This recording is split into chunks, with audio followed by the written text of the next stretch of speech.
Okay, so now in this section, we're going to get product and quotient rule. So product rule is taking the second term, and it actually doesn't matter, but the second term times the derivative of the first, and then the first times the derivative of the second. It actually doesn't matter because it's addition. It doesn't matter which way you do it. But the only reason why I do it this way is because if you were to look at your quotient rule here, it is very similar to that, where I would take the derivative of the bottom, the bottom times the derivative of the top, minus the top times the derivative of the bottom, all over the denominator squared. So that's why I kind of do it that way. Okay, is because with quotient rule, like, it actually matters. So now that we have a product rule and a quotient rule, anytime we have a product or a quotient, we can do the derivative. So here, y prime is 3x plus 2 times the derivative of 6x minus 5, which is just 6, plus 6x minus 5 times the derivative of 3x plus 2, which is just 3. So then y prime is 18x plus 12 plus 18x minus 15. So then y prime is 30, oops, my equal signs are a little weird, 36x and then minus 3. Okay, and I could factor out a 3 if I really wanted to, but I don't necessarily have to right now. Okay, so now y prime, denominator, which is 3x plus 5, times the derivative of the numerator, which is 7, minus 7x minus 4 times the derivative of the denominator, which is 3, all divided by 3x plus 5, the quantity squared.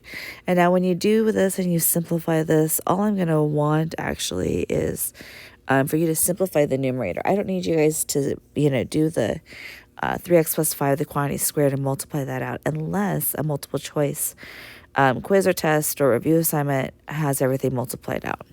Okay, so 21x plus 35 minus 21x and then plus 12. Don't forget to distribute that subtraction to both terms. And then I have a 3x plus 5, the quantity squared. So don't forget to distribute that negative sign to both terms. Okay, that's what I mean. Okay, so now I get 21 minus 21, which is 0, 35 plus 12, which is 47, all divided by 3x plus 5, the quantity squared. Okay, so now I've got a quotient rule again down here, but I could have done what I did with the power rule thing, and I could have divided everybody by 5x. So I could have started there instead of doing the quotient rule, but I'm going to show you the quotient rule.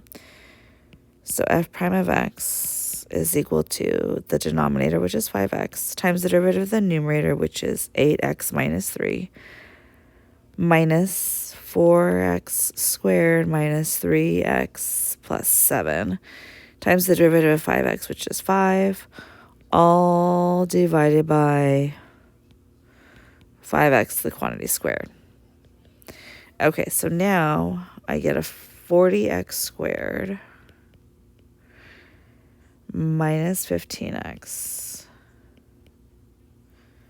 And then I get a negative 20x squared and a plus 15x and a minus 35.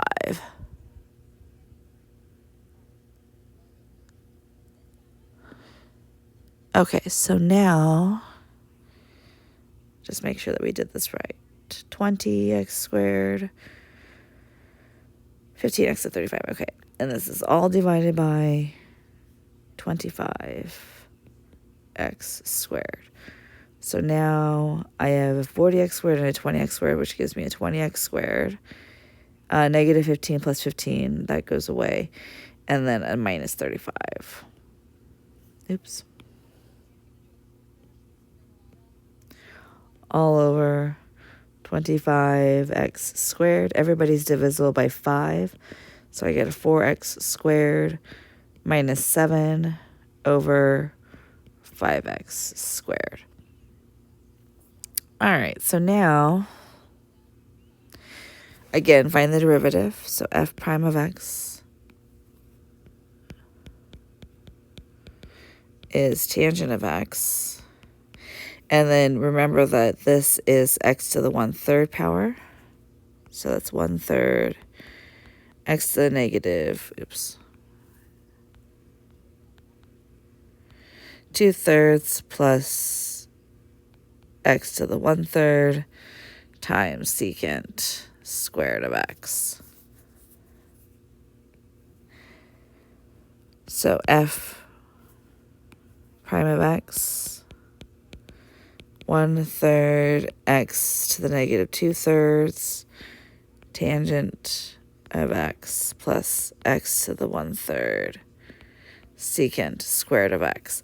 And now I will tell you guys that when you look at this, I could have factored out ish. And so you could get a situation. There's that weird factoring thing that we did in a previous class where you have to factor out fractional exponents. And when you factor out fractional exponents, you're factoring out the negative 2/3 power out. So you're factoring out the most negative one or the smallest one. So if I were to factor this out, I would have had an x to the negative 2/3 on the outside, and I would have had a 1/3 tangent of x. And then factoring is like addition. So it's like I was adding negative 2/3.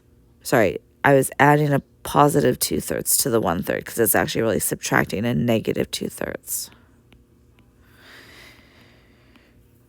And then I would have had a secant squared of x. So I could have factored that out. Sometimes you'll see it, sometimes you won't. Okay? And then it's obvious to me I did not change my numbers for my example, so I do apologize. F prime of x, so here quotient rule, ln of x, 2x minus, oh man, x squared, 1 over x. My iPad must be a little bit dirty. And then all divided by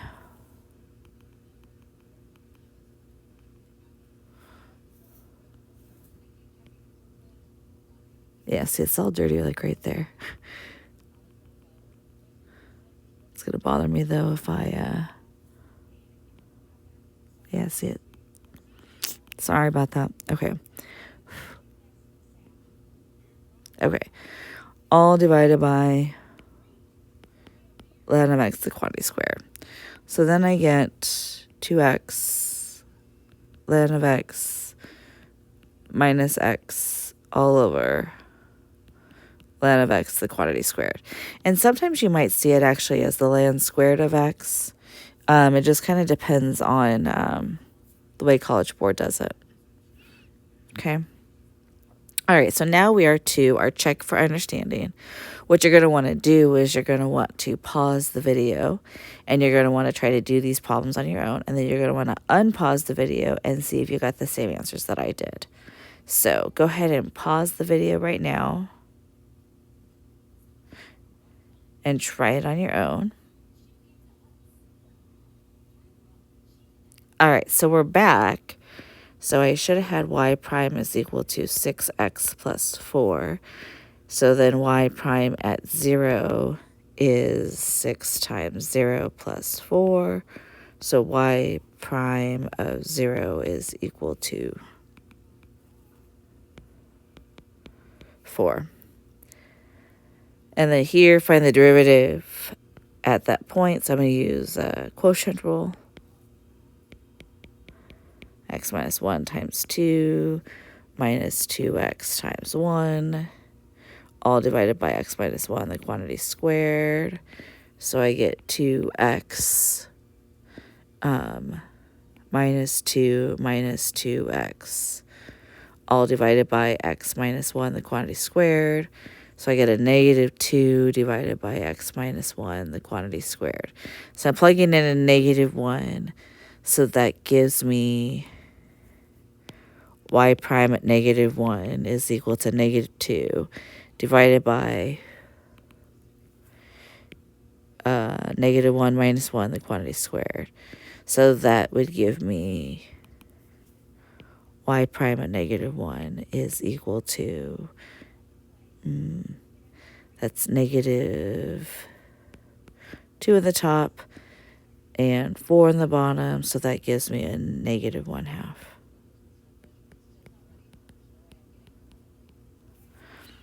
All right, and that is it for this lesson.